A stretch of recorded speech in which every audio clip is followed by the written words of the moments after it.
I went to a concert like 2 days ago and I'm still sore. The Makuta are blind as shit, so the Avmatoran try to the best of their ability to use this to their advantage. However, the Makuta figure out very quickly that they can use their mutated slaves as seeing eye Matoran. See, in a land of equal opportunity, even the blind can enslave small people. So naturally, the tide turns back in the favor of the Makuta very quickly. But then these motherfuckers show up! There's no time for the newly arrived Toa to ask questions, because they get immediately assaulted by the Makuta. The Toa seem to already be aware of the fact that the Makuta are a species. Now, the operative question is, of course, why the fuck hasn't this come up before? And there's no good answer to that. This is one of the few things that I would argue that the story team kind of just did poorly. But hey, they can't all be zingers. Anyway, back to the plot. The Toa start beating the shit out of the Makuta and force them to retreat. Also, the Toa figure out that they can mind meld with the Avmatoran. Neato! I just want Oddpride to notice me. Is that too much to ask? We're both Bethesda bitches. After the Makuta are chased off, there's time for proper introductions. And the Toa learn some important things. One thing they learn is there are a bunch of things scattered across Karda Nui held by multiple Matoran called keystones. An Avmatoran named Solik gives one to Kopaka. He also informs them that there's about 5 more, and one of them is held by a now mutated Matoran named Kairop. The Toa then also learn about Matoro having his Jesus moment. And they realize that, oh shit, one of the most powerful masks in the history of the universe is sitting at the bottom of a swamp somewhere. This seems to keep happening with important masks. I don't know why. So the Toa basically split up into 2 teams, the up top team and the swamp team, led by Kopaka and Tahu, respectively. But these aren't the 2 stories we're going to discuss yet. While all this shit is going down in Karda Nui, in Metro Nui, Takanuva is standing guard. And some really weird shit's about to happen to him. Oh man, I've been waiting for this. Ah yes, all the terrible taste of hard seltzer without any of the alcohol. So Takanuva's bumming about, being a defender of Metro Nui and all that, when suddenly his mind is invaded by the image of a dark hunter hiding in the archives. So he rushes to the archives as fast as he can, but he gets ambushed by a shadow leech. Now, we already talked about the fact that these motherfuckers feed on light energy and that an Avmatoran is a whole snack. Now imagine just how tasty a Toa of light would be. Takanuva's getting 8, and he passes out. When he wakes up, he finds himself in the archives, in an autopsy room, feeling significantly weakened. Now, he doesn't have any time to contemplate what just happened to him, as he's approached by 2 Toa that he doesn't recognize. They introduce themselves as Krakua and Helrix. Now, you may remember the name Krakua from a very specific vision that Vakama had about 100 or so episodes ago. He's a very fresh Toa. Helrix, however, is very fucking old.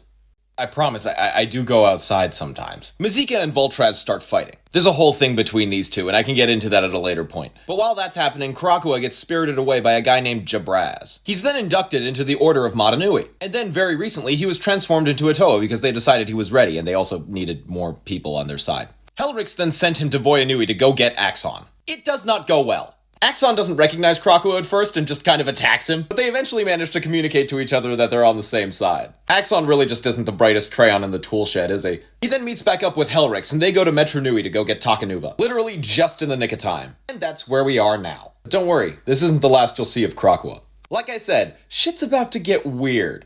Cannot wait to get my hands on that 3D printer. So, who is Krakua? I think the correct pronunciation is actually Krakua! But anyway. As a Toa of Sonics, Krakua used to be a Matoran of Sonics, a Daematoran. Sonics is a secondary element, alongside things like plasma and magnetism. But where would you find such Matoran? The Trenkrom Peninsula, apparently. Yeah, a bunch of Matoran of Sonics just had a small village on the Trenkrom Peninsula. Ironically enough, they were not huge fans of loud noises and didn't really like Toa because they just made a lot of fucking noise. Krakua was different though. He liked music and hummed to himself. And as such, he didn't really have very many friends, because he was just kinda loud. I think most metalheads can relate. Now, all of this was hunky-dory until about 5 years ago when some dude called Mazika showed up. Krakua was like, oh hey, cool, a new dude! And then his entire village gets leveled by a sonic weapon fired by a guy named Voltraz. Hi, it's been a minute. Takanuva's not really sure what the hell's going on. He's then slapped in the face with a large bug. And as happens to most people who are hit in the face with large bugs, Takanuva starts having visions. Takanuva witnesses the birth of the Toa Mata, which basically consists of them waking up and Tahu asking, what the damn hell is going on here? By the time Helrix has shown up, in true Toa Mata fashion, they've already started arguing. So upon rereading, it's not actually clarified that it's Helrix speaking to them at the beginning, it's just a mysterious voice. But whatever, anyway. Helrix makes short work of explaining to them what they are, who they are, and what they're supposed to be doing. The gist of that is as follows. In what was at that point recent history, the first Toa team, led by a guy named Lisovic, who I totally forgot to talk about, got their asses completely handed to them. The long and short of it is everybody except Lisovic died. So the Order of Mata Nui thought to itself, yeah, we could probably do better than that, and homebrewed their own set of Toa. No Matoran larval stage or anything like that. The Order was just like Fiat Toa, and there they were. Perfect archetypal heroes. Created to protect the Matoran. The thing is, Helrix isn't telling them the whole story. What, you don't drink grapefruit juice straight from the carton? After Helrix gives the Toa Mata a purpose, they're introduced to their trainer, Hydraxon! Didn't think you'd see him again, did ya? Yeah, I don't know, somewhere along the line, Hydraxon got demoted from training the most powerful heroes in the universe to being a prison guard. He keeps calling Liwa a greenskin for some reason. A lot of the Toa Mata's training involves them getting their shit rocked 6 waves from Sunday. It's like if you took Karate Kid and replaced Mr. Miyagi with the Punisher. Hydraxon has an absurdly threatening aura, like it's a lot. At what point, Hydraxon tells Gali, you have 15 minutes to run and then I'm sicking my dog on you. You guys remember Spinax, right? I disassembled him. My bad. Gali, rightfully confused, asks, what the fuck kind of training is that? And Hydraxon answers, it's training for him. Hydraxon does this to every single one of the Toa. The only one to pass the test was Kopaka, and he only did because he froze the dog solid. Hydraxon did commend him on his original thinking. And then beat the shit out of him. Fucking classic. Hydraxon has taken all the Toa's masks and hidden them in very inconvenient places. Liwa has to swim to get his, but he can't because he hates water and he's also getting attacked by a bunch of carnivorous fish. Gali's mask is trapped at the top of a very tall tree, which she can't climb because it's too oily. Kopaka's mask is trapped at the bottom of a volcano, and Tahu's mask is frozen in a giant iceberg. Mask stuck in a tree. Mask underwater. You might be seeing a pattern here. None of the Toa seem to get it, and Hydraxon is absurdly frustrated at how fucking stupid they are. The only way Liwa manages to figure out that they're supposed to work together is that he walks up to Hydraxon and says, this is bullshit, I can't do this on my own. Hydraxon's response is basically, I never said you couldn't work together, you jolly green dipshit. So everybody learns to help each other. So yeah, they are dumb, but it wouldn't have killed Hydraxon to be a little bit more patient and helpful. I mean, they were literally born yesterday.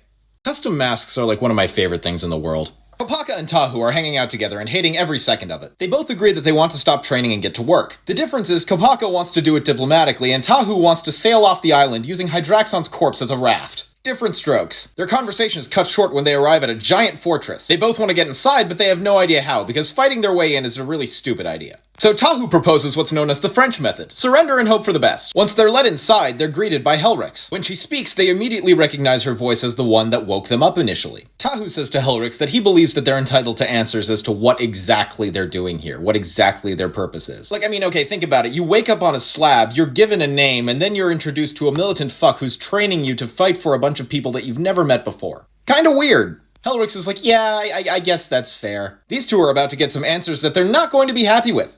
I took too long in between reading this and filming this, and now I have to actively reread it to remember shit. So what did Helrix tell Kopaka and Tahu? We'll get to that. Just know that they're both real fucked up about it. The first real mission that the Toa are sent on is to Karda Nui, but it's a very different place than the one that we've been familiar with so far. The stalactites haven't fallen from the ceiling yet, and there's no swamp on the ground. It's just a giant desert and a dome with a bunch of Matoran villages scattered around it. The Toa gets sent to Karda Nui to protect the local Matoran from sentient lightning. Yes, really. Tahu and Liwa figure out a quick fix as Liwa kicks up a bunch of sand with his wind powers and Tahu uses his fire to turn it into glass, imprisoning some of the sentient lightning. Everything seems copacetic, and then Liwa notices something in the distance. A strange, round, metallic structure. Liwa's like, hey, what's that? And Tahu's like, don't worry about it. Liwa says, I'm going to check it out, and then Kopaka just freezes him, and just says, listen to Tahu. Which is a little bit sus coming from Kopaka. I'm really glad I got to use this guy again. After months of fighting, the Toa defeat the last of the lightning. Gali has a very sweet conversation with a Matoran named Takua. That name seems familiar. Then Tahu shows up. He's playing it cool, but something's clearly off with him. Tahu and Kopaka lead the rest of the Toa team to the circular structure that Liwa had tried to investigate before, the Kadrex. It's an enormous space, dominated by a bunch of machinery these guys have never seen before. And in the center are 6 cylindrical structures that Tahu explains are Toa canisters. As the Kadrex door shuts behind them, Tahu explains to his team that they're gonna go into the Toa canisters. Forever. This is what Helrix told the two of them when they found her. They're gonna climb into the canisters and basically wait in the wings until they're needed. The rest of the team is pretty ticked off that Kopaka and Tahu lied to them. They're also not thrilled about possibly spending the rest of their lives in a can. But the Great Spirit's awake now and they're trapped in the Kadrex, so cowabunga it is. Yeah, I'm indecisive about the hair. What do you want from me? The vision ends as Takanuva has the bug forcefully removed from his face. And he's like, fuck, I guess I gotta get to Karda Nui. How am I gonna get there? Then a very battered and bruised Brutaka shows up and is like, I got you, bro. Takanuva's like, wait, the Toa Mari told me about you. You're a fucking asshole. Brutaka's counter to this is essentially, I got better. And the thing is, like, yeah, he did. He's still kind of an asshole, and he's still disillusioned with the Great Spirit, but he doesn't want Makuta to win. He's well the fuck aware that that would be bad for everybody involved. After some convincing from Helrix, Takanuva agrees to let Brutaka use his Kanohi mask to transport Takanuva to Karda Nui. Brutaka makes a portal in front of Takanuva and says, "Get in the hole." So Takanuva goes through the portal. The thing is, with everything Brutaka's been through, his mask is damaged and unreliable, which means Takanuva spends a lot of time dimension hopping, and we get to follow him through his entire journey. Oh, it's gonna get weird! Okay, but not because you told me to. Takanuva is hurtling through dimensions. And no, canonically, I don't think he gets this tall until he reaches Karda Nui, but canonically, I also don't give a shit. It's cooler if he's taller. The first place Takanuva ends up is not all that interesting. The long and short of it is that he ends up in a very nice forest with a very pretty city in the middle of it, and he does a racism about a bunch of rat people, and then the Aurora Borealis tells him not to do a racism. Does that sound mildly confusing and unnecessary? Welcome to 2008. Takanuva's like, wow, I learned a valuable lesson. Thanks, Sky Daddy. And the giant face in the sky is like, bet, how about we move the plot forward now? At which point Takanuva is sent hurtling back through interdimensional space. When he pops back into reality, he finds himself standing in front of a massive city. He has absolutely no clue where he is, and then he looks up at the sky. And he realizes that the stars over the city are exactly the same stars that were over the island of Mata Nui. Ladies, gentlemen, variations thereupon, welcome to the kingdom. Takanuva comes stumbling into the kingdom like, what year is it? When he's greeted by an old friend named Maku. Takanuva's like, hey Maku, and Maku's like, what the fuck, who are you? Takanuva introduces himself as Takanuva, and Maku's like, no. Maku assumes that he's crazy. So Maku gets the human lie detector, Axon, who uses his mask of truth to determine that Takanuva is indeed telling the truth, or that he at least thinks he's telling the truth. So Takanuva asks Maku to take him to Jala, and Maku's like, sure, whatever. Jala's reaction is basically to humor this guy, because he doesn't sincerely believe that this is Takanuva, but he's like, whatever. Takanuva asks him, what happened? What's going on here? Jala's response is, Google is free, and points to something called a wall of history. The island's foremost chronicler, Kopiki, made sure that these were installed in every district. So Takanuva takes a good read of the wall of history, and it's what one might politely call a doozy. The T in T-pose stands for Takanuva. Takanuva is reading the Wall of History and has a comparable crisis to anybody who reads an American history book not written by an American. When Takanuva first entered the city, he was shocked to see a bunch of different races, Skakti, Matoran, fucking Borok, all working together. All the while, the city was being peacefully patrolled by dark hunters. At the time, this threw Takanuva for an incredible loop, but reading this Wall of History makes it all very clear. What it makes clear to him is that he's not just in a parallel universe, but he's also approximately 10,000 years in the future. So, here's what happened. Approximately 10,000 years ago, Matoro shat the bed on his destiny and let the Great Spirit die. Now, the Turaga of Metru Nui had prepared for this eventuality, as had the Order of Mata Nui, which chose this time to make itself public. So, a mass exodus of the entire Matoran universe was organized. There were only two groups that were left behind. One of those groups was the Ziglak, the lizard people, because they just hate the Matoran and everything to do with them. The second group was the Makuta.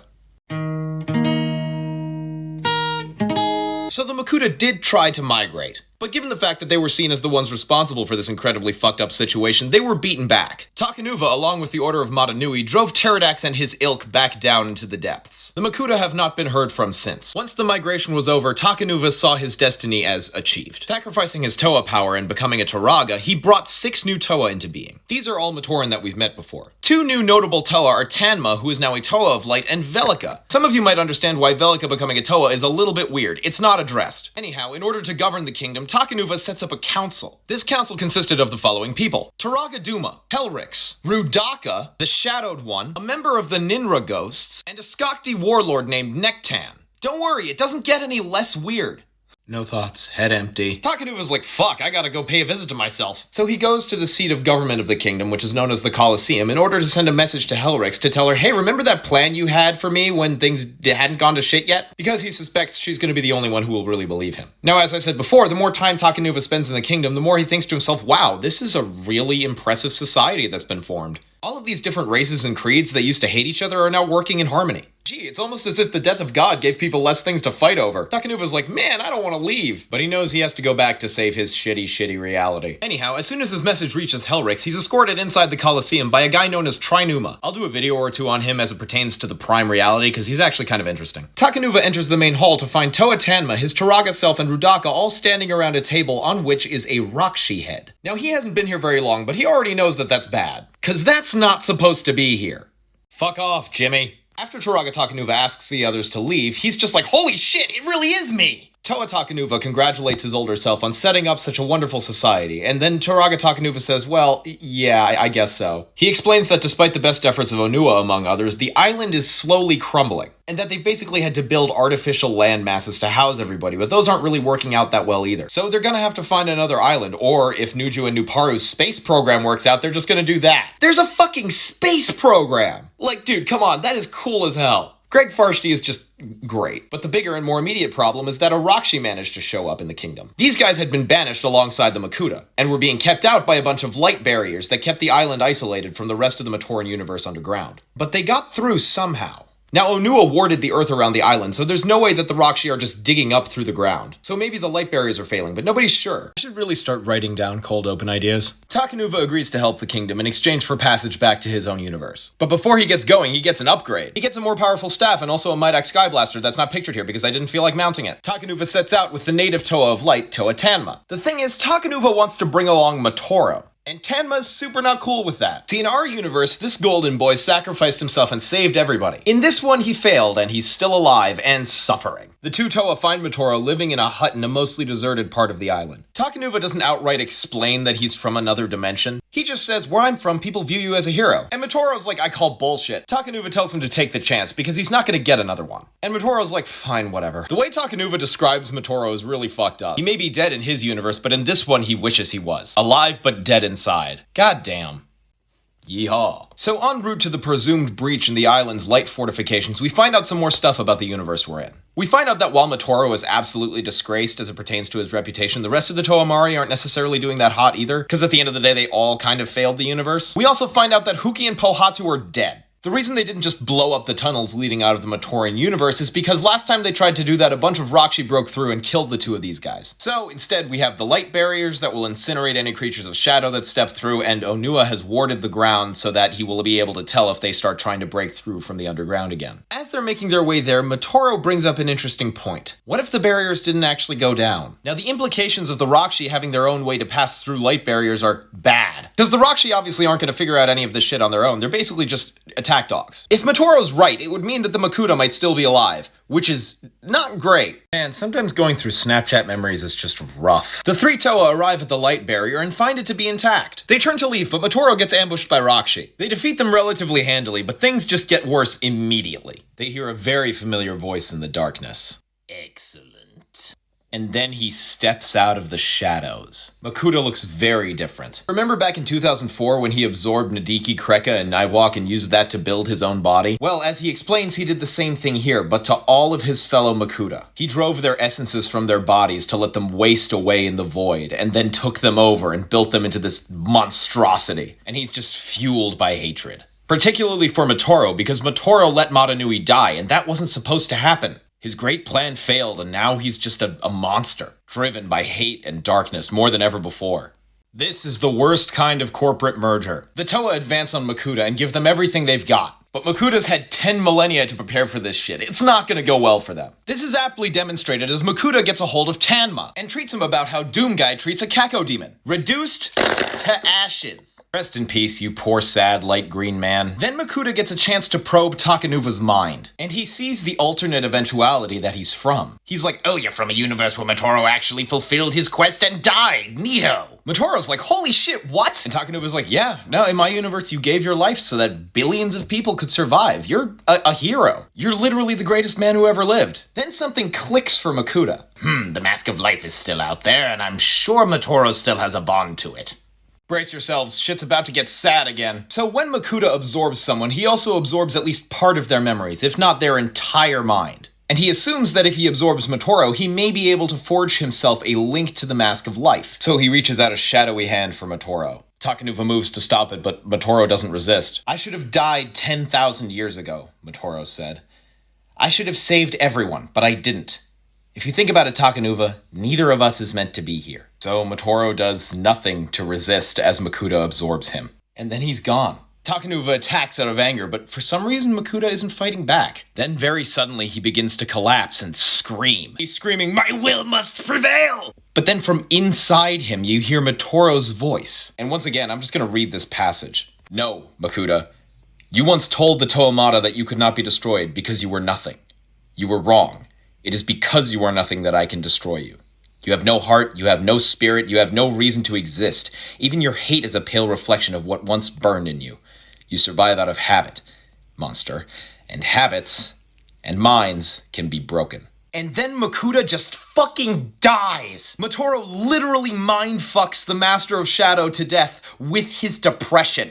But yeah, that's the thing. Even in this universe, Makuta Pterodax and Motoro have a lot more in common than you'd think. It's just that here the main commonality is that neither of them has anything to live for. They were both abject failures in their time. The one difference is Makuta never accepted it. He just allowed himself to be driven by blind hatred in lieu of any sort of plan for the future. Which I guess is a decent life lesson. I mean, you gotta be prepared to look in the mirror or what you see might kill you. But the good thing is, at long last, this universe's Motoro got his redemption, and it once again cost him his life. Takanuva remains in the kingdom long enough to see a statue of Motoro erected in the city center. But despite his Turaga counterpart asking him to stay, and his genuine want to stay, he can't. He has to do his best to save his own universe, even if that means leaving a beautiful society like the kingdom behind. In the end, this universe's Brutaka once again tells Takanuva to get in the hole. And so off he goes again, tumbling through the multiverse. And when he next emerges, it will be in a reality that is just indescribably worse than the last one. Up next,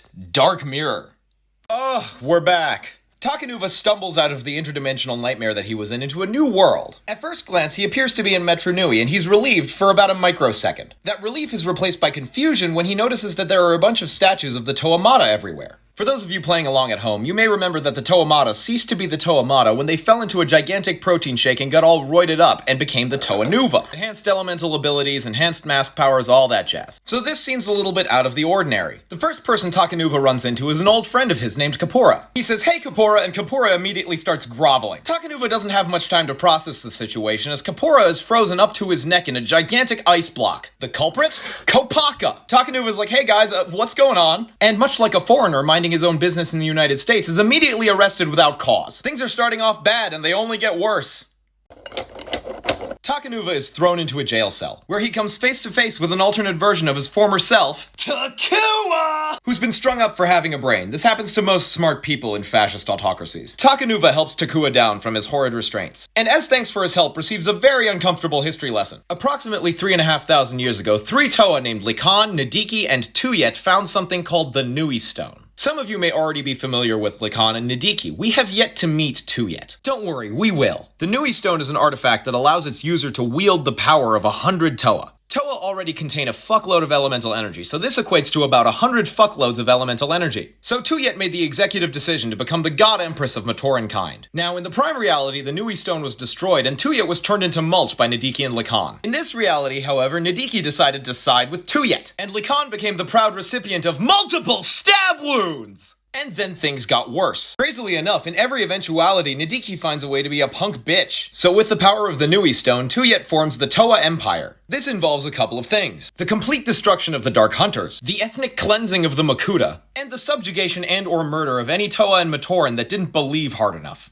Turaga was not happy with this. His opinion was duly noted. So now Tuya rules a vast empire run by the Toa that engulfs most of the Matoran universe. The Matoran now live beneath the Toa in brutal subjugation. Tuyet then found out about the existence of the Toa Mata and decided to wake them up and completely brainwash them. Which is fun. Well shit, Takanuva said, probably. So Takanuva is now faced with 2 problems. One, he has to find Brutaka and use his Almac to get his way back home. And secondly, he now feels obligated to topple this fascist apartheid autocracy created by Tuyet. Oh, just by the way, Gali runs a re-education facility with fucking Karzani. Takanuva breaks himself and his former self from another dimension out of jail. Ain't no thing. He and Takua are going to sneak into the archives, where Takanuva is hoping to find the Kraka. For those of you who don't remember, the Kraka is basically a sentient, shape-shifting sewer demon that lives in the archives. It doesn't actually matter because they don't find her. Instead, they find some other really disturbing shit. They find Makuta's Mask of Shadows mounted to the wall like a trophy, along with the staff of the Shadowed One. And they also find Turaga locked in a stasis pod. They dutifully set him free, but are then immediately confronted by a very familiar presence, Pterodax. But he looks different.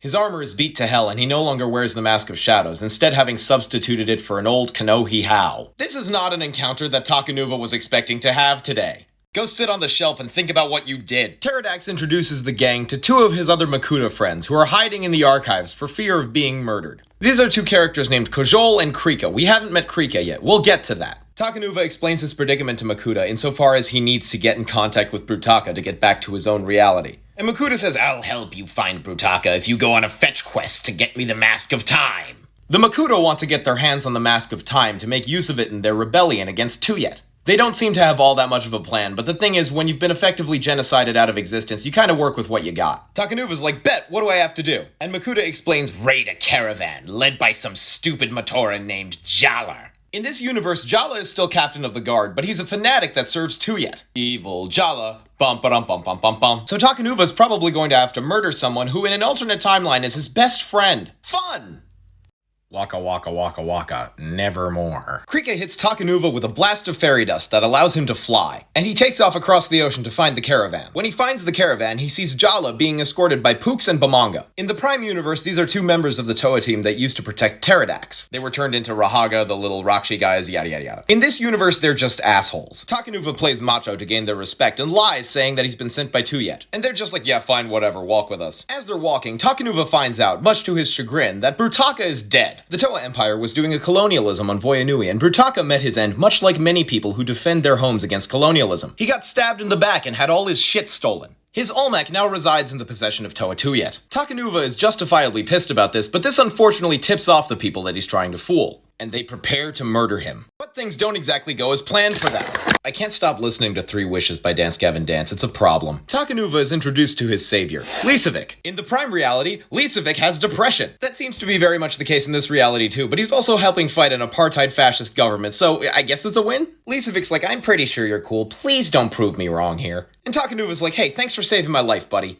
Also, by the way, no, the Mask of Time doesn't, come up again. I don't know why. Lisevic tells Takanuva there's someone that he needs to meet. Under the cover of night, Lisevic takes Takanuva to meet another member of this revolutionary team that he's a part of, Pohatu. As we come to discover, when the Toa Mata woke up, everybody was pretty much on board with the whole Toa Empire thing. But Pohatu began to have doubts, because he's a good boy, and he began creating a network of dissidents who would one day overthrow this fascist empire. A member of this network that might surprise you is fucking Akmu. In the Prime reality, he's a treacherous cunt. In this reality, he's also a traitor, but for the right reasons. I just watched Aaron from Game Grumps fish a bunch of cheese out of a bag, and I'm shook. So we fast forward very rapidly to an incredibly brutal battle. The revolutionary cabal has decided that, yeah, now is the time to fucking go for it. The team consists of what remains of the Makuta, what remains of the Dark Hunters, a couple of insurgent Toa, and now Takanuva as well. The plan is to swarm the Coliseum from all sides and cut the Empire off at its head. Certain things go pretty well initially. The insurgents smash their way into the Coliseum from all sides. Lisevic takes an ice dagger to the arm from Kopaka, but then Sarumans him off of his perch with an air blast. Icemen go splat. A Dark Hunter named Primal murders Tahu. Remember, this is a good thing. Makuta Krika literally reduces Liwa to ashes. That's a quote from the story. Again, this is a good thing. Green Man bad in this one. This isn't quite the order that things happen in, but things seem to be going pretty well, until they stop going well. And then they start going real bad. The formula for fascism is gaslight, gatekeep, girl boss. So like I said, things take a turn for the worse after the initial strike. After Primal murders Tahu, Gali shows up and drowns our big spider boy on land. Krakua, who I totally forgot to mention was part of the insurgent team, shows up and blasts Gali's armor and mask off, Soul Calibur style. Akmu then runs in and stabs her to death, but he then gets shredded to pieces by Onua. To make matters worse, Takua gets unrecognizably mutilated by a random Toa of Iron. The same guy then crushes Makuta Kajol to death, forcing Pterodax's squad to make a retreat before they all fucking die. The battle has devolved into a complete clusterfuck. Smack dab in the middle of it all, Takanuva is pinned down with Lisevic, who's slowly bleeding out. And Lisevic tells him to go. Charge into the center of the Coliseum and slay Tuyet. Takanuva's like, "What about you?" And Lisevic's like, "I'll give them something to remember." I am and will always be an unapologetic Lisevic stan. He's just such a good boy. I'm still committed. Welcome to part 255 of 500. Takanuva finally finds himself face to face with Toa Tuyet. Takanuva's like, "I'm not from around here." And Toa Tuyet's like, "Oh, I know who you are." In my universe, Takanuva says, "We murdered your ass and we're better off for it." Tuyet's response to this is, "Try me, bitch." The battle is intense. On the one hand, you have Takanuva, one of the most powerful Toa in history, who now has both power of light and shadow. And on the other hand, you have Toa Tuyet, a supercharged water god who's read a little bit too much Helena Blavatsky. The thing is, even with his newfound powers, Takanuva is really no match for someone with the strength of 100 of his kind. And after not too long, he finds himself crushed beneath her heel. She slips on the Olmec, the mask of dimensional gates that Takanuva came for, seemingly just to taunt him. She moves in for the kill and says, "You and your friends are dead." But then, outside, over the cries of battle, a new sound is heard.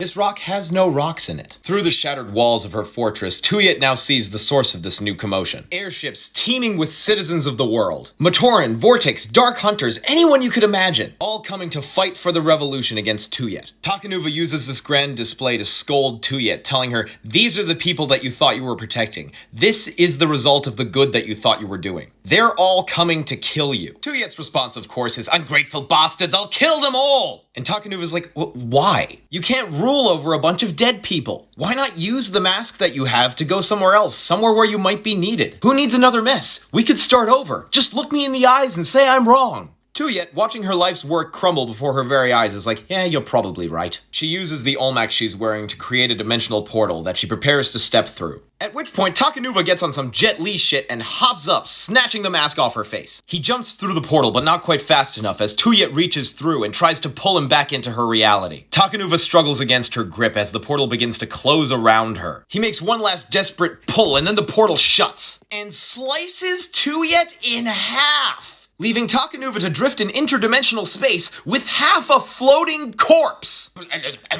This is one of the most brutal deaths in the entirety of the Bionicle storyline. Arguably. I mean, there's some other pretty bad ones, but like, goddamn. I once listened to an interview that Greg Farshtey did where he was talking about, yeah, when I used to write my own books, characters would just die left and right, and you can kind of tell when he does these serials that he's going back to his roots. Dark Mirror is like between 10 and 20 pages long, generously. These are all the named characters that die on screen. And when I say on screen, I mean the story very specifically describes them dying. I'm not sure this is even all of them, but if there were more, I don't think I'd be able to fit them in frame. All this to say, Greg Farshtey is awesome. Anyway, as he drifts through the void, Takanuva wonders to himself what will become of this universe that he just left. Will the citizens of that universe find their footing in a new utopia, or will they be taken over by another maniacal dictator? Perhaps one day his morbid curiosity will lead him back there. But with all said and done, Takanuva steps forward into the light and finds himself in Karda Nui. We are back in the prime reality, folks! Let's go!